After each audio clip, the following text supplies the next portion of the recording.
मस्जिद परिसर में वुजू करने के लिए दरअसल तालाब है और तालाब के अंदर यह शिवलिंग मौजूद है। यह तालाब 30 फुट लंबा और 30 फुट चौड़ा है। मूव करेंगे से यह तालाब परिसर के 10% हिस्से में फैला हुआ है। वजूखाने से कल पानी हटाने का काम हुआ, आगे मैं आपको बताऊंगा। हिंदू पक्ष कह रहा है यह शिवलिंग है, मुस्लिम पक्ष क्या दावा कर रहा है फव्वारा कहते हुए। सबसे पहले तालाब से मछली को निकाला गया, मछलियां पली थी, मछलियों को बाहर पानी के टैंक में रख दिया गया। इसके बाद वजू खाने का पानी निकाल दिया गया, जितना पानी इसके आसपास भरा था सब निकाल दिया गया। करीब 10,000 लीटर पानी की निकासी की गई और वजू खाने में जो मलबा था, जो काई थी, उसे निकाला गया। 7 फीट की गहराई में टीम के सदस्य उतरे, उन्होंने सफाई की। मलबे के नीचे शिवलिंग होने का दावा किया गया। हिंदू मुस्लिम पक्ष अलग अलग दावे कर रहे हैं। दोनों पक्षों के दावे मैं आपको बताने जा रहा हूं, दोनों एक साथ डालिए, जरा दिखाइए। वजू खाने के अंदर हिंदू पक्ष का कहना है वजू खाने के अंदर तालाब में शिवलिंग है। मुस्लिम पक्ष का कहना है वजू खाने में शिवलिंग का दावा गलत है। हिंदू पक्ष क्या कह रहा है? हिंदू पक्ष का कहना है तालाब में हौद के अंदर शिवलिंग मौजूद है। मुस्लिम पक्ष का कहना है हौद में लगे फव्वारे से, जो बीच में लगा हुआ है, उनका कहना है इससे पानी निकलता है। हिंदू पक्ष का कहना है 3 फीट ऊंचा, 12 फीट 8 इंच का व्यास है इसका। मुस्लिम पक्ष का कहना है शंकु के आकार में फव्वारे की बनावट है। हिंदू पक्ष का कहना है शिवलिंग के ऊपर अगर आप ध्यान से देखिए, हिंदू पक्ष का कहना है शिवलिंग के ऊपर संगमरमर को चिपका दिया गया है। मुस्लिम पक्ष का कहना है वजू खाने में गोल वॉल्व की तरह फव्वारा लगा हुआ है। हिंदू पक्ष का कहना है फव्वारा था तो पानी क्यों नहीं निकलता। मुस्लिम पक्ष ने कहा फव्वारा 50 साल से नहीं चल रहा है। हिंदू पक्ष ने कहा नंदी के सामने ज्ञानवापी में शिवलिंग मिला है। सामने आपको नंदी भी नजर आ रहा है। उनका कहना है ये जो नंदी आप देख रहे हैं, इस नंदी के सामने शिवलिंग मिला है। मुस्लिम पक्ष का कहना है फव्वारा जो है नीचे से चौड़ा है और ऊपर से संकरा है। हिंदू पक्ष ने कहा ज्ञानवापी में जो शिवलिंग मिला है यह हरे रंग का है। मुस्लिम पक्ष की दलील है तालाब में बने फव्वारे के बीच में छेद है। उनका कहना है बीच में छेद है और इसमें सीख डाल के भी देखा गया याचिकाकर्ता के वकीलों के जरिए। हिंदू पक्ष का कहना है शिवलिंग पन्ना पत्थर से बना है। मुस्लिम पक्ष का कहना है शिवलिंग में छेद नहीं होता, इसमें छेद है। तो दोनों पक्षों के ये दावे आपने देख लिए। आइए अब आपको सुनवाता हूं मैं हिंदू पक्ष क्या कह रहा है और मुस्लिम पक्ष क्या कह रहा है, दोनों को सुनिए। धन का चिन्ह है, जिसको ये कहते फव्वारा है। हम कहीं इसको चालू करके दिखा दीजिए, तो कहीं चालू ये खराब है। हम कब से खराब है? 50 साल से खराब है। हम कहीं इसका कोई इसमें कोई पानी जाने का मार्ग नहीं है और कोई कनेक्शन नहीं है, तो चुप रहे इस पर जो है। और जब यह बताया गया कि एक ही पत्थर का है, काले पत्थर का है, तो हमें लगा कि यह शिवलिंग ही है। और जब हम लोग नीचे सीढ़ी से गए तो हमें लगा कि यह शिवलिंग काफी लंबा है। इसी के आधार पर हम लोग ये स्पष्ट किए कि यह शिवलिंग ही है। तारा है ही नहीं, वो शिवलिंग है। मुस्लिम पक्ष कह रहे हैं तो ये थोड़ा सा गलत कह रहे हैं। वह कम से कम 3-4 फीट डायमीटर में है और ऊंचा है। अब फुहारा हम भी देख रहे हैं, आप भी देख रहे हैं, फुहारा सीलिंग में अंतर हो। सीलिंग है। पहले तो मुस्लिम पक्ष ये कह रहा था कि वो फव्वारा है। अब आज अगर ये मान रहे हैं कि 2019 में स्थापित किया गया, तो ये एक नई कहानी, हम लोग को नहीं पता इसके बारे में। पर जो भी है शिवलिंग है। हमारा कहना है कि वो शिवलिंग है। उस बात को प्रूव करने के लिए आज हमने एप्लीकेशन दी है और माननीय न्यायालय जो भी आदेश पारित करेगा वो आपको बताएंगे। वो शिवलिंग ही है, फाउंटेन नहीं है। उसको छिपाने का प्रयास किया गया था और बहुत वर्षों तक छिपा करके रखा गया था। जब तक वकील कमिश्नर की रिपोर्ट केस में कोर्ट में फाइल नहीं हो जाती है, तब तक उसमें शिवलिंग है कि फव्वारा है कि उसमें तालाब है कि उसमें मुसलमानों के वजू करने का पानी रखा गया है, ये सब चीजें रिपोर्ट प्रस्तुत करने के बाद मैं डिटेल इसमें रिप्लाई दूंगा। इतना अंधा कानून, इतने अंधे लोग, इतने अंधे शासन और प्रशासन जो फाउंटेन और शिवलिंग में फर्क नहीं कर पा रहा है और उस झूठी बात के ऊपर वहां पाबंदी लगाता है, इलाके को सील करवाता है। इससे बड़ा अन्याय क्या हो सकता है?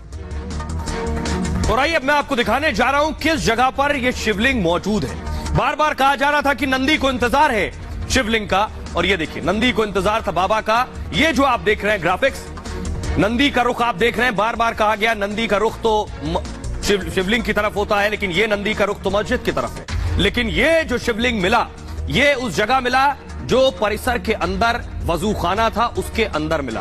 तो नंदी का जो रुख था और जो कहा जाता है नंदी का रुख शिवलिंग की तरफ होता है, वो कम से कम इससे साबित होता है। 23 फीट की दूरी है नंदी और शिवलिंग के दरमियान। आइए अब आपको 83 फीट, जी हाँ 83 फीट की दूरी है नंदी से शिवलिंग तक। आइए तस्वीरों के जरिए मैं आपको बताता हूं ये कहां पर मौजूद है। देखिए जरा, वो तस्वीरें दिखाने जा रहा हूं। सबसे पहली तस्वीर नंदी की, ये जो आप नंदी को देख रहे हैं, वो जो ग्राफिक्स में मैं आपको नंदी पहले सिर्फ नंदी की तस्वीर दिखाइए, नंदी की तस्वीर दिखाइए।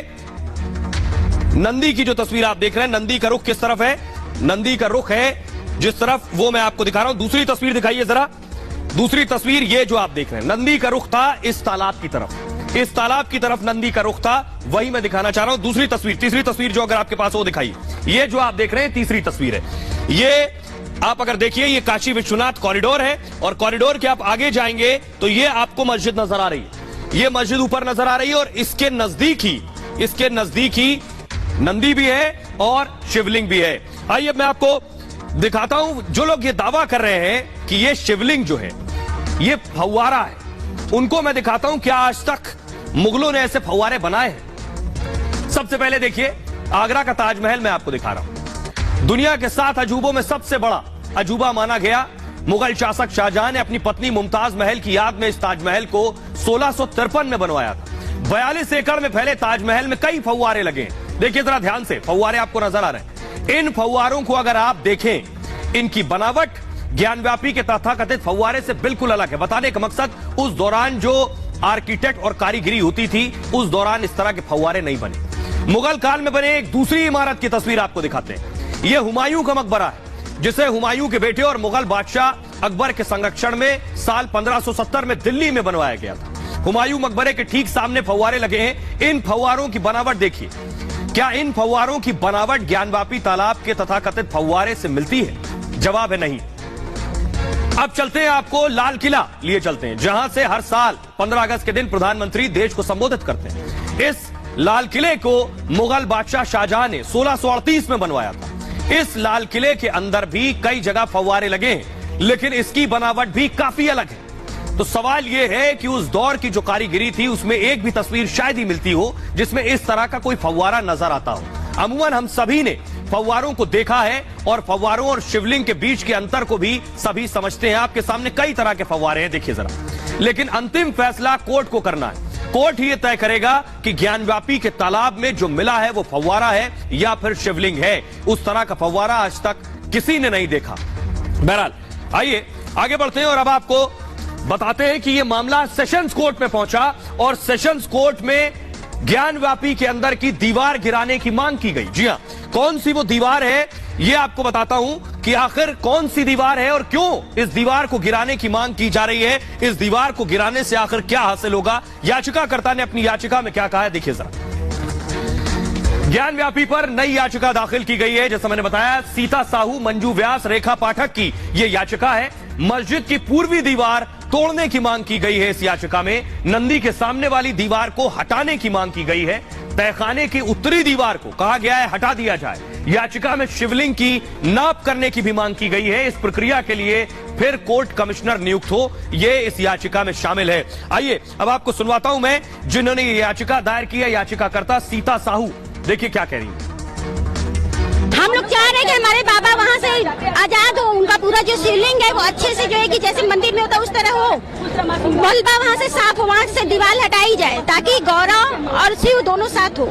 जो वजू स्थान है उसके नीचे एक रास्ता जा रहा है, वो रास्ते से जब आप नीचे जाते हैं तो ये पता चलता है कि वो टेम्पररी वहाँ पे एक दरवाजा है जो बंद है, तो उसको हमने खोलने की मांग की। उस दरवाजे को ईंटे मलबे से बंद कर रखा है, तो हमारी ये मांग है कि कमिश्नर को डायरेक्ट किया जाए कि उसको हटाएं और वहाँ पे भी कमीशन की कार्रवाई हो कि हम अपने साक्ष्य सही से कोर्ट के सामने रख पाए। दो सर्वे में दौरान शिवलिंग मिला है, उसका सामने जो नंदी है उसके खाने के सामने जो ब्यास जी का तहखाना है उसमें मलबा भरा है। उसकी उत्तरी दीवार का शिवलिंग को ढक दिया गया है। उसको खोलकर और पूर्वी दीवार के दरवाजे खोल करके जो दरवाजा बंद किया गया है, शिवलिंग के सर्वे कराया जाए, उसकी रिपोर्ट मंगाई जाए। और ब्रैकेटिंग के अंदर पश्चिमी दीवार जो है वहाँ भी बंद है, उसको भी खोल करके कुआं सा दिखा है जिसके अंदर वो शिवलिंग है।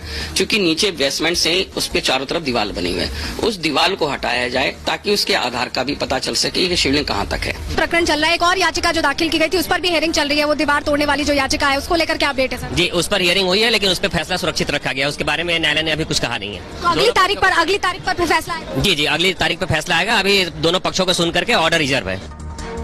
और आइए अब आपको बताते हैं, इसके अलावा उत्तर प्रदेश सरकार ने भी आज कोर्ट में एक याचिका लगाई। यूपी सरकार ने क्या कुछ कोर्ट में कहा है, वजू खाने को लेकर और टॉयलेट को लेकर क्या कहा गया है जो ज्ञानव्यापी के अंदर मौजूद है, आपको बताऊं। सरकारी वकील महेंद्र प्रताप की यह याचिका थी, इसे मूव करेंगे आगे। सरकारी वकील महेंद्र प्रताप ने जो याचिका लगाई, वाराणसी कोर्ट में उन्होंने यह याचिका दाखिल की है। याचिका में शौचालय को, जो ज्ञानव्यापी में शौचालय, उसे शिफ्ट करने की मांग की है। सील किए गए परिसर में शौचालय मौजूद है। उनका कहना है शौचालय से नमाजियों को दिक्कत की दलील दी गई है और शौचालय जाने का रास्ता बदलने की मांग की गई है।